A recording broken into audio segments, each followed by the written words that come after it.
Hello everyone, আসসালামু আলাইকুম। সকলকে আমন্ত্রণ জানাচ্ছি আমাদের নিয়মিত আয়োজন নারী উদ্যোক্তার সাফল্য অনুষ্ঠানে, এবং সাথে আছে আমি হাসিনা আনসার। দর্শক, প্রতি পর্বেই কিন্তু আমাদের স্টুডিওতে আমন্ত্রিত থাকেন একজন নারী উদ্যোক্তা। আজকে আমাদের স্টুডিওতে আমন্ত্রিত আছেন জান্নাতুল ফেরদৌস বিনতি। আজকে পুরো অনুষ্ঠান জুড়েই কিন্তু তিনি আমাদের সাথে থাকবেন এবং আমরা জানবো তার জানা অজানা সকল তথ্য এবং কিভাবে উনি নারী উদ্যোক্তা হয়ে উঠলেন সেই গল্পটাও কিন্তু আমরা জানবো। চলুন দর্শক, আমরা চলে যাই বিনতির কাছে। বিনতি, কেমন আছো? আসসালামু আলাইকুম আপু। ওয়ালাইকুম আসসালাম। আপনি কেমন আছেন? এই তো খুব ভালো আছি, এবং তোমাকে কিন্তু মাশাআল্লাহ খুবই সুন্দর লাগছে। অসংখ্য ধন্যবাদ। আচ্ছা, তুমি কি নিয়ে কাজ করছো, কি ব্যস্ততা যাচ্ছে? আপু, আমি কাজ করছি হচ্ছে চা পাতা, গ্রিন টি, মণিপুরি উপজাতিদের নিজস্ব তৈরি যেই মণিপুরি কাপড়গুলো আছে, শাড়ি, গামছা, লুঙ্গি, এইসব পণ্য নিয়ে। এছাড়াও আছে frozen food, pasta, cheese, sausages, এগুলো হচ্ছে এক্সপোর্ট করা হয়। আর বর্তমানে হচ্ছে পড়াশোনা, উদ্যোক্তা সবকিছু মিলে একটু মিলিয়ে হ্যাঁ অনেক বেশি ব্যস্ত। আলহামদুলিল্লাহ সবকিছুর জন্য। আচ্ছা, তোমার পেজের নামটা কি? আমার পেজের নাম পিক ফ্রম মল্লিক। বাহ, খুব সুন্দর নাম। এই নামটা কি তুমি দিয়েছো? হ্যাঁ আপু, এই নামটা আমার দেওয়া। এই নামটার পিছনে ছোট্ট একটা গল্প আপনার সাথে শেয়ার করতে চাই। হ্যাঁ অবশ্যই। পেজের নামটা পিক ফ্রম মল্লিক করার কারণ, মল্লিক হচ্ছে আমার বাবা বাড়ির যে বংশটা, সেটা হচ্ছে মল্লিক। আচ্ছা। আর পেজের নামটা, থিমটা এরকম ছিল যে কেউ এসে মল্লিক থেকে একটা কিছু পিক করে নিয়ে যাচ্ছে, এই কারণে পিক ফ্রম মল্লিক দেওয়া। দারুণ দারুণ, খুব সুন্দর তোমার মানে চিন্তা শক্তি, এবং তুমি যে সেটাকে রূপ দিয়েছো খুবই ভালো লাগলো। মানে নামটা কেউ শুনলেই তার ব্রেনে হিট করবে যে নামটা একটু আনকমন, একটু সুন্দর, মিনিংফুল, খুবই ভালো। কতদিন ধরে কাজ করছো তুমি? আপু, আমি কাজ করছি 2020 সাল থেকে, বিগত 5 বছর যাবত কাজ করছি। আচ্ছা, এই যে জার্নিটা, এটা কিভাবে করলে? মানে এই উদ্যোক্তা হয়ে উঠলে কার অনুপ্রেরণায়? প্রথমে ভাইয়া এবং আমি নিজে, আমরা দুজন মিলে হচ্ছে যৌথভাবে ভাই বোন মিলে যৌথ উদ্যোগে এই কাজটা শুরু করেছিলাম।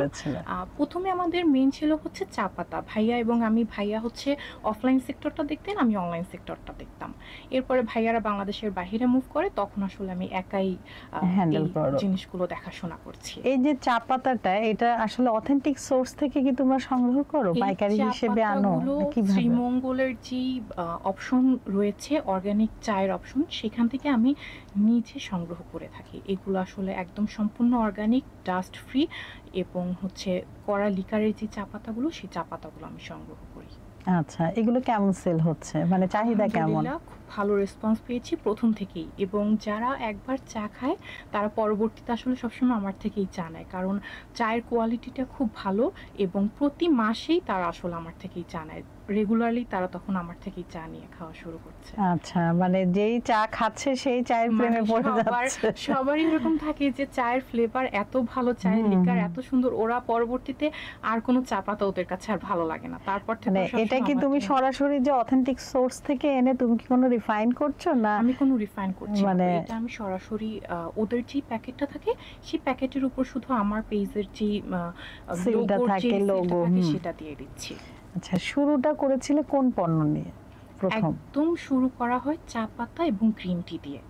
এরপরে যেহেতু শ্রীমঙ্গলের চা পাতা, গ্রিন টির পাশাপাশি মণিপুরি উপজাতিরা রয়েছে, তো মণিপুরি উপজাতিদের হ্যান্ডলুম যেই পণ্যগুলো, ওদের আসলে কাপড়গুলো খুবই সুন্দর। মানে মণিপুরি শাড়ির উপর আমার সবসময় একটু ফ্যাসিনেশন ছিল। নারী মানেই তো শাড়িতে ফ্যাসিনেশন থাকবেই, নারী শাড়ি বাদ হতে পারে না। সেটাই তো, তখন চিন্তা করা যে শাড়ি, গামছা, লুঙ্গি আস্তে আস্তে নিয়ে আসি। যেহেতু বাসায় বাবা রয়েছে, বাবার জন্য লুঙ্গি লাগবে, তো বাবা জন্য লুঙ্গি নিয়ে আসলাম। বাবা বললেন খুব আরামদায়ক লুঙ্গিগুলো, এবং বাবাও হচ্ছে খুব লম্বা, তো লম্বা চড়া সব দিকে হচ্ছে খুব কোয়ালিটিফুল। আচ্ছা আচ্ছা, এগুলো কি ওই যে ভেজানোর পরে যে শুকায় তারপরে খেপে যায়, এরকম কোনো সমস্যা নেই? আপনি যতক্ষণই ভিজিয়ে রাখবেন কিনা, মণিপুরি গামছাগুলো, লুঙ্গিগুলো কখনোই চেপে আসবে না, এবং এগুলো ওয়াশ করার পরে পূর্বের তুলনায় আরো আরামদায়ক হয়ে ওঠে, এবং দীর্ঘ সময় ব্যবহার করার পরে এগুলোর কোয়ালিটি গুলো নষ্ট হয় না। মানে প্রথমে তো তুমি আনলে তোমার পরিবারের জন্য, হচ্ছে ব্যবহারের জন্য, মানে তাদের কোয়ালিটিটা বোঝার জন্য, এবং না এটা ভালো যে প্রথমে নিজেদের উপর অ্যাপ্লাই করা, এবং এটার এই যে মানে তুমি দেখলে যে এটার বেনিফিটটা কি, তার পরবর্তীতে তুমি গ্রাহকদের জন্য আনলে, এবং এই আনাটা তোমার জন্য ভালো হলো, কারণ এখন অনেক বেশি সেল হচ্ছে। আমি চেয়েছিলাম আমি গ্রাহকদের যে জিনিসগুলো দিব, অবশ্যই যেন তাদেরকে আমি বেস্ট কোয়ালিটিটা দিতে পারি, প্রিমিয়াম কোয়ালিটিটা দিতে পারি। এই কারণে আগে আমি নিজে ইউজ করে, পরিবারের মানুষের ইউজ করে, তাদের কমফোর্টেবলের লেভেলটা দেখে তারপরে সেল করা শুরু করেছি। মানে তুমি চা পাতা, গ্রিন টি, তারপরে হচ্ছে এই যে ব্যবহার কাপড়, লুঙ্গি, তারপর হচ্ছে গামছা, শাড়ি, পাঞ্জাবিও নিশ্চয়ই? না, মণিপুরে ওদের পাঞ্জাবি হয় না, ওদের হচ্ছে লুঙ্গি, শাড়ি, গামছা এবং ওদের নিজস্ব পরনের একটা মানে মণিপুরি জামা হয়, যে ওদের যে জাতীয় ড্রেসটা। হ্যাঁ, আমরা প্রায় দেখি একটু কালারিং হয়, কালারফুল। হ্যাঁ, এগুলো আসলে অনেক বেশি এক্সপেন্সিভ, তো এগুলো আসলে সচরাচর এখানে তোলা হয় না। হ্যাঁ, যখন অর্ডার হয় তোমার তখন তুমি সেগুলো নিয়ে আসো। তো অর্ডারটা কিভাবে মেইনটেইন করছো? মানে এটা কি পেজে নক করতে হবে? পেজে নক করলেই হবে। পেজে আমাদের রেগুলার পোস্ট হয়, কারোর যদি কোনো কালেকশন পছন্দ হয় সেখানে ফোন নাম্বার দেয়া আছে, ফোন নাম্বার আছে, ইনবক্সও করতে পারে। তোমার শপটা কি অনলাইন শপটা 24 ঘন্টা খোলা না নির্দিষ্ট টাইম আছে? হচ্ছে এটাতে আমরা সার্ভিস প্রোভাইড করে থাকি। এবং এই নিয়মটা কি, মানে বিকাশের মাধ্যমে কি অর্ধেক পেমেন্ট করতে হবে এরকম কিছু? আমাদের কোনো অ্যাডভান্স পেমেন্ট করতে হবে না। আমাদের ঢাকা সহ সারা বাংলাদেশে ক্যাশ অন হোম ডেলিভারি করা হয় এবং আমরা ঢাকার বাইরেও হোম ডেলিভারি করি এবং সেটা হচ্ছে টোটালি ক্যাশ অনে। আমাদেরকে অ্যাডভান্স কোনো পেমেন্ট করতে হবে না। প্রোডাক্ট হাতে পেয়ে কোয়ালিটি বুঝে তারপরে তার পেমেন্ট করবে। আচ্ছা, যদি কেউ প্রোডাক্টটা গ্রাহকের কাছে যাওয়ার পরে সে না নেয়, সেই ক্ষেত্রে তোমরা কি করো? মানে সেটা কি জাস্ট ডেলিভারি চার্জটা পেমেন্ট করে ওটা হচ্ছে ফেরত দিয়ে দিলেই হবে? কোনো প্রবলেম হয় না? না, অনেক সময় হয় না যে না এটা অর্ডার করলে নিতেই হবে, এরকম অনেক পেজে ডিমান্ড থাকে। এরকম কোনো জোর নেই আসলে, মানুষের উপর তো জোর করা যাবে না। হ্যাঁ, গ্রাহকের পছন্দ নাই হতে পারে, সেই ক্ষেত্রে শুধু ডেলিভারি চার্জটা দিয়ে দিলেই হবে, আর কোনো সমস্যা নেই। তো দর্শক, আপনারা যদি ও যেই জিনিসগুলো নিয়ে কাজ করছে খুবই অথেন্টিক সব সোর্স থেকে সে আনছে, এই পণ্যগুলো যদি আপনারা অর্ডার করতে চান, ওর সব কিন্তু অনলাইন শপটা, বিনতির অনলাইন শপটা 24 ঘন্টায় খোলা থাকছে এবং আপনারা চাইলেই কিন্তু সেখানে ইনবক্স করতে পারেন এবং যেখানে মোবাইল নাম্বার আছে সেখানে কিন্তু কল করে অর্ডারটা করতে পারেন, অথবা এই কমেন্ট বক্সে গিয়েও কিন্তু কমেন্টের মাধ্যমে আপনারা অর্ডারটা করতে পারেন। এবং কত সময়ের মধ্যে তুমি ডেলিভারি দাও? ঢাকাতে একদিন পরেই পেয়ে যাবে, ঢাকার বাইরে 2 দিন, ম্যাক্সিমাম 3 দিন। 3 দিনের মধ্যেই ঢাকার বাইরে সবাই পেয়ে যায়। আচ্ছা, আপনারা তো শুনলেনই বিনতির কাছে, আপনারা অর্ডার দিলে ঢাকার মধ্যে হলে 1 দিন এবং ঢাকার বাইরে হলে 2 থেকে 3 দিন। তো বিনতি, তোমার জন্য অনেক অনেক শুভকামনা। এত জিনিস নিয়ে তুমি কাজ করছো, আবার পড়ালেখাটাও চালাচ্ছ। কি পড়ালেখা করছো এখন? আমি বর্তমানে আমেরিকান ইন্টারন্যাশনাল ইউনিভার্সিটি বাংলাদেশ থেকে অ্যাকাউন্টিং এর উপর বিবিএ করছি। বাহ, দারুণ। এরপরে পরিকল্পনা কি তোমার? এরপরে বিজনেসটা নিয়ে যেটা পরিকল্পনা আছে, বাংলাদেশে একটা শপ করার ইচ্ছা আছে এবং বাংলাদেশের বাইরে কিছু কিছু কান্ট্রিতে আমাদের প্রোডাক্ট পৌঁছে গেছে। আর বাংলাদেশের বাইরে যদি আমি কখনো সেটেল হতে পারি, সেখানেও একটা শপ করার ইচ্ছা আছে। আর পড়ালেখাটা কি এমবিএ দেশেই করব না এটা বাইরে করার ইচ্ছা? এমবিএ বাংলাদেশের বাইরে করার ইচ্ছা আছে, তবে দেখা যাক। হ্যাঁ, যেহেতু বিজনেসটাও আছে, মানে সবকিছু মিলিয়ে ডিসিশনটা নিবা। যেটা ফ্লেক্সিবল ডিসিশন হবে সেটাই নিতে হবে। তুমি যে পণ্যের যে সোর্সিংটা, মানে পণ্য যে কালেক্ট করো, তুমি কি নিজেই করছো নাকি তোমার লোকজন আছে? পণ্যের সোর্সিংটা সম্পূর্ণ আমি একা করি, যেহেতু আমার পণ্যের কোয়ালিটিগুলো বুঝতে হয়। এই কারণে আমি নিজে সশরীরে উপস্থিত থেকে সব সোর্সিংগুলো করে পণ্যগুলো আমি কালেক্ট করি। আর তোমার তো লোকজন আছে না, হেল্পিং হ্যান্ড আছে, তারপরে ডেলিভারি ম্যান আছে। হ্যাঁ, পেজে মডারেটর আছে, পেজে মডারেটর হেল্প করে, পেজ প্রমোশনের কাজগুলো অন্যান্য লোকজন করে থাকে। দর্শক, বিনতি শুধু নিজেই হচ্ছে আর্ন করছেন না, তিনি কিন্তু আরো মানুষেরও কর্মের সংস্থান করছেন। দেখেন, বিনতির সাথে যারা জড়িত আছে তাদেরও হচ্ছে কর্মের সংস্থান হচ্ছেন এবং যিনি ডেলিভারি ম্যান আছেন তারও কিন্তু। তার মানে একজন উদ্যোক্তার কতটা গুণ, কতটা পাওয়ারফুল একজন উদ্যোক্তা। সে নিজের কর্মের সংস্থান করে এবং আরো অনেক মানুষেরই কিন্তু করতে পারে। সবাই যদি চাকরি চায় তাহলে চাকরি দেবেটাকে? এজন্য উদ্যোক্তা মনোভাব কিন্তু আমাদের সবার মধ্যে থাকতে হবে। তবে এখন বর্তমানে যেটা নতুন জেনারেশনে দেখা যাচ্ছে, কেউ কিন্তু ওইভাবে চাকরির দিকে ঝুঁকছে না, সবাই চায় নতুন কিছু একটা করার, মানে উদ্যোগী হয়ে একটা উদ্যোগ গ্রহণ করার। এবং সবাই কিন্তু ভালোই করছে, কারণ তরুণরা কিন্তু অনেক মেধাবী। তুমি কি বলো বর্তমান পরিপ্রেক্ষিতে যে এই যুগে? অবশ্যই বর্তমান পরিপ্রেক্ষিতে তরুণরা খুব মেধাবী। আমাদের চিন্তা ভাবনা, আমাদের প্রমোশনের সেক্টরগুলো, বা আমরা যে এখন যে বিবিএ পড়াশোনা জি করছি।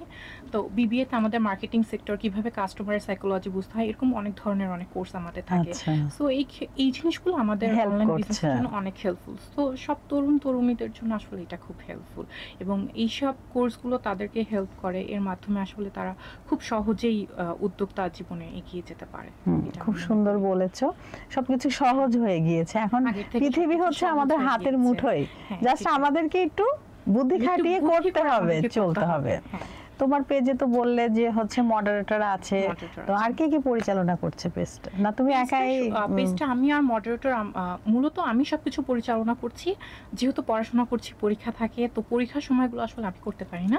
তখন আমার মডারেটর মানে কাজগুলো করে থাকে, পোস্টগুলো বা ডেলিভারি প্রসেসিংগুলো আমাকে বলে দিলে ডেলিভারি প্রসেসিংগুলো আমি করি। ও শুধু আমাকে হচ্ছে মানে নাম ঠিকানাটা কনফার্ম করে দেয়, কি কি প্রোডাক্ট লাগবে সে লিস্টগুলো করে দেয়, বাকি কাজগুলো আমি করে ফেলি। আচ্ছা, সে সাপোর্ট করছে। সাপোর্ট করছে সে। হ্যাঁ, তো পরিবার থেকে কিভাবে সাপোর্ট পাচ্ছো?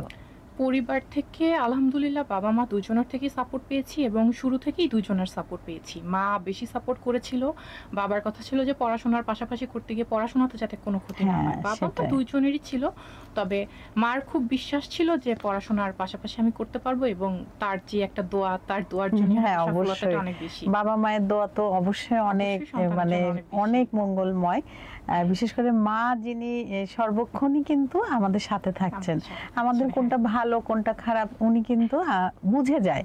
এটা বুঝে আসলে যায়। আল্লাহ প্রদত্ত, মানে আল্লাহ পাক হয়তো তার মুখ থেকেই সেগুলো বলায় যেটা সন্তানের জন্য ভালো হবে। ভালো হবে। তো পরিবারে তো সাপোর্ট করেছে, কোনো প্রতিবন্ধকতা কি ছিল? হ্যাঁ, প্রতিবন্ধকতা ফেস করেছি। আসলে অনলাইন উদ্যোক্তার ক্ষেত্রে সবাই যে প্রতিবন্ধকতাটা ফেস করে, যে ডেলিভারি ম্যান হয়তো টাকা নিয়ে চলে গেছে, বা ডেলিভারি ম্যান হচ্ছে হুট করে আসতেছে না, একটা সময়টা মেনটেন করছে না, ডেলিভারি আমার আজকেই দিতে হবে, কিন্তু সেক্ষেত্রে তাকে পাওয়া যাচ্ছে না। এই দুইটা আসলে খুব কমন। এছাড়াও গত বছর যে বন্যাটা হলো, বন্যাতে আমার যেহেতু মণিপুরি উপজাতিদের তাঁত থেকে আমার পণ্যগুলো সংগ্রহ করা হয়, ওদের তাঁত আসলে নষ্ট হয়ে যায়। সেক্ষেত্রে আসলে ওদের জন্য ঘুরে দাঁড়ানোটা খুব কষ্ট হয়। আমার জন্য আসলে সেই সময় অর্গানিক বা অরিজিনাল যে মণিপুরি পণ্যগুলো সেগুলো সংগ্রহ করাটা খুব কষ্ট হয়ে যায়। এই প্রতিবন্ধকতাটা আসলে আমার জন্য তখন অনেক বড় একটা সার্ভাইভাল পিরিয়ড ছিল আমার উদ্যোগের। কিন্তু তুমি ওই সময়টা ধৈর্য হারাওনি। অনেকে হয় না যে ব্যবসায় লস হলে তখন ব্যবসা চেঞ্জ করে ফেলে, কিন্তু সেটা করা যাবে না।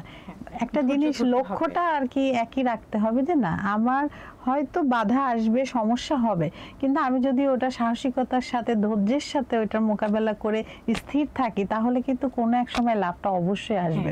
আর ব্যবসা তো হচ্ছে লাভ ক্ষতি নিয়েই। হ্যাঁ, অবশ্যই লাভ লস মিলিয়ে আসলে ব্যবসা। আসলে উদ্যোক্তা জীবনে এইসব প্রতিবন্ধকতা যদি সার্ভাইভ করা না যায়, তাহলে আসলে উদ্যোক্তা, এবং উদ্যোক্তা কিন্তু ঝুঁকি নিয়ে বিজনেসটা করে, সে জানে না যে তার লাভ হবে কিনা। হ্যাঁ, সে মানে মোটামুটি লস লাভের কথা না চিন্তা করে সে কিন্তু তার উদ্যোগটা গ্রহণ করে।